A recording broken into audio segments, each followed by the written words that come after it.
Le Premier ministre démissionnaire Cheikh Modibo Diarra n'est ni arrêté ni en résidence surveillée.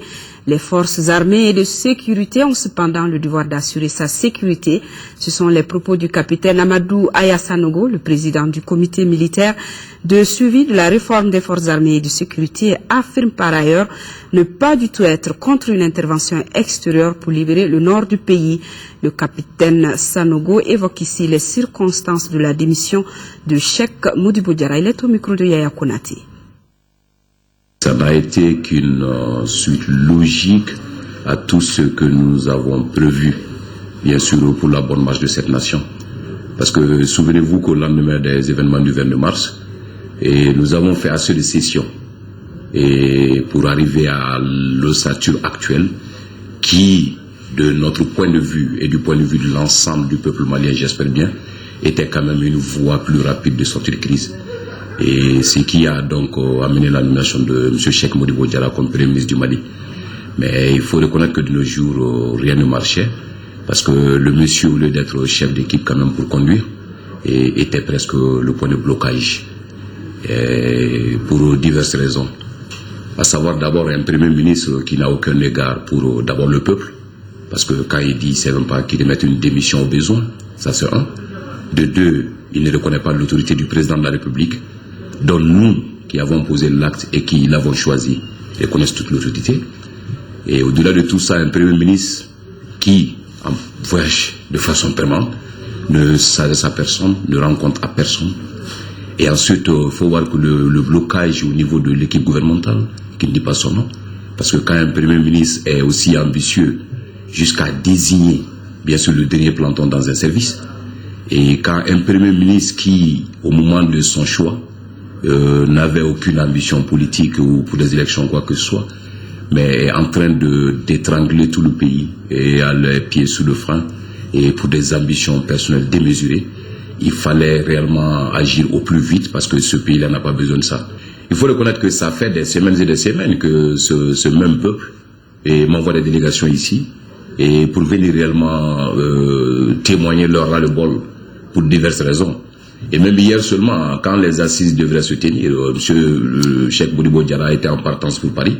Et alors que ces assises-là sont quand même constituent un point de déterminant bien sûr de la vie de la nation.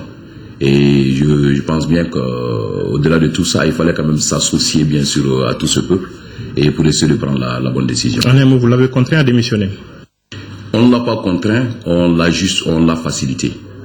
Et parce que contraint, c'était s'il y avait des formes de violence ou autre. Et je pense bien, il y a quelques semaines de cela, lui-même il l'a notifié. Il dit si réellement on voulait son départ, il va donner. Mais pas au président de la République, ni à aucune autre structure. Mais à nous, il peut. Donc hier, nous avons réellement vu qu'il était besoin, il était réellement nécessaire de lui demander de remettre. Et d'où sa présence à Kati ici et pourquoi il nous l'a remis. Et qu'est-ce qu'il devient l'ancien Premier ministre, puisqu'il faut l'appeler désormais ainsi? On le disait arrêté hier soir, aujourd'hui on le dit quelque part à résidence surveillée. D'abord, permettez-moi de préciser quelque chose. Même à temps normal, on change de Premier ministre. À temps normal, un Premier ministre démissionne. Donc, c'est pas pourquoi ce cas spécifique peut porter beaucoup de suspicions. Et au-delà de ça, ce matin, j'apprends dans les informations comme quoi l'opposition avec les militaires et surtout notre équipe, c'est par rapport à une intervention dont le M. Cheikh Modibo Diarra a tant souhaité et appuyé sur le plan international et dont nous nous sommes opposés. Je tiens à préciser que cela est complètement décousu. Nous ne sommes jamais opposés à quoi que ce soit. La preuve en est, si vous avez souvenance, il y a un moment quand le président avait fait la demande au niveau des organisations régionales et internationales, et je fus le premier à sortir et à l'appuyer dans ce sens. Donc, qu'est-ce qui fait dire encore que je me trouve opposé à une intervention extérieure? Nous avons besoin, tant que ça peut sauver les populations maliennes. Et quant à Cheikh Modibo Diarra, il va très bien. Il n'a donné cette démission sous aucune pression, sous aucune forme de violence. Mais seulement, et vous connaissez le Mali, au lendemain du 22 mars, les ministres du temps ont été, et on les a gardés ici pour leur sécurité, et ensuite on les a lâchés, ils vivent bien chez eux. Cheikh Modibo, ce n'est même pas le cas d'ailleurs. Il est actuellement chez lui depuis hier soir. Il a juste donné le papier et puis repartir. Mais nous sommes dans l'obligation morale et de le protéger, ainsi bien que sa famille, parce qu'on est dans un pays où tout n'est pas que nous. On ne peut pas le laisser à son sort comme ça, surtout au lendemain de telle prise de décision. Cela il va bien. Il n'est ni arrêté. Il n'est ni arrêté ni à résidence surveillée. Le temps que le nouveau Premier ministre soit nommé par son Excellence Monsieur le Président de la République par intérim, et il passe les consignes, et il sera libre de tous ses mouvements, comme tout autre ancien Premier ministre ou ministre du gouvernement a été. Donc c'est pas quelles sont les raisons qui nous pousseront quand même à lui rendre la vie difficile ou à lui faire un traitement particulier. Certains ont parlé d'un nouveau coup d'État. Certains partenaires du Mali parlent de votre ingérence dans les affaires politiques. Qu'est-ce que vous répondez? Non, c'est loin d'être un coup d'État. C'est pas quelqu'un qui est démocratiquement élu. C'est un Premier ministre nommé. Et c'est nous, dans l'accord cadre, qui l'avons désigné. Donc, est-ce qu'on peut aller à l'encontre du monsieur gratuitement? Non.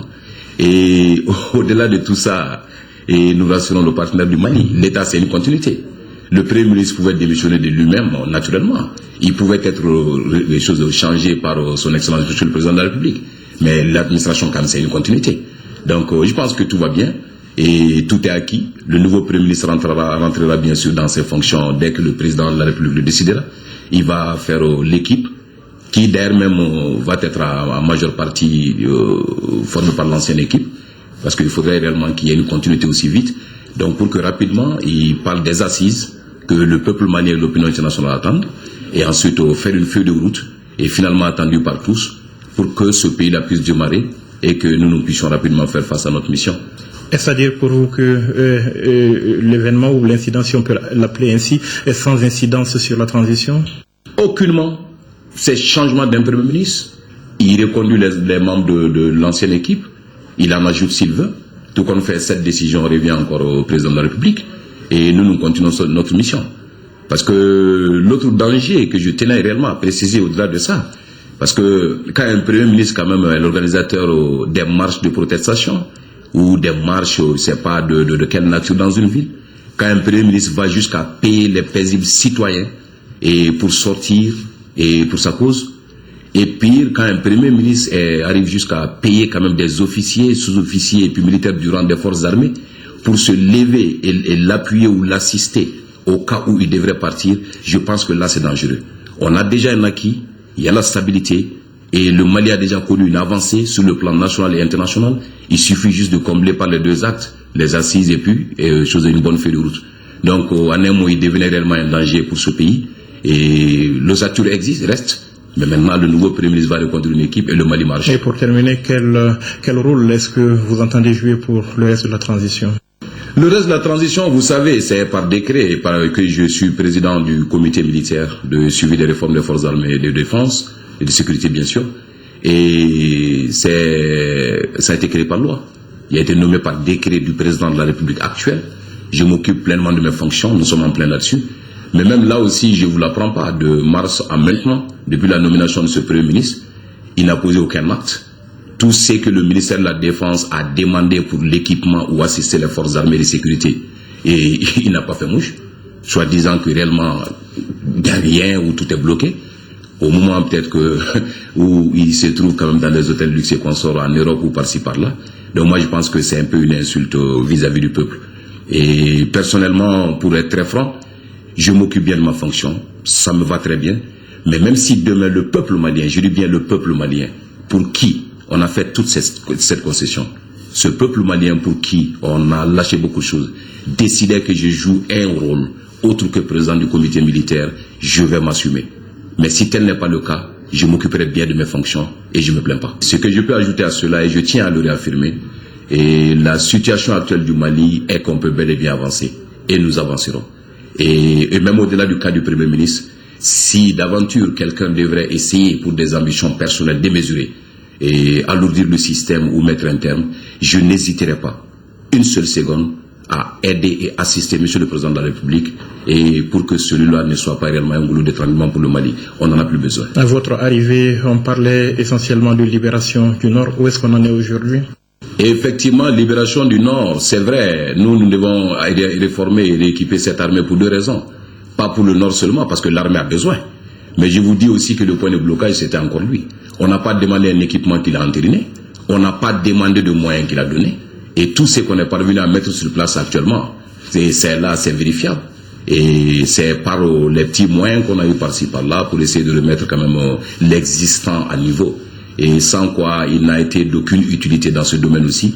Mais si, par exemple, il a toujours ce même message comme quoi c'est sa priorité, mais malheureusement, dans la pratique, on n'a pas vu de priorité parce que juste là, le Premier ministre, M. Cheikh Modibo Diarra, démissionnaire, n'a pas donné un seul équipement à l'armée malienne. Et vous êtes là-dessus, et qu'est-ce que vous faites présentement pour la libération du Nord? On est là-dessus en plein, on se prépare, et vous savez, stratégie militaire oblige, mais je le dis encore, l'armée malienne ne se prépare pas simplement pour la guerre actuelle. C'est vrai, on doit le faire tant que besoin y est, on doit le faire si la décision politique émanait, mais au-delà de ça, l'armée malienne a besoin d'être réformée, rééquipée, et pour quand même que ce citoyen, à tous les niveaux du pays, de l'intérieur et de l'extérieur, ça lui donne tranquille, sachant bien qu'il y a des forces armées capables d'assurer bien sûr la sécurité et la culture des populations pour que ce qu'on vit aujourd'hui n'arrive plus.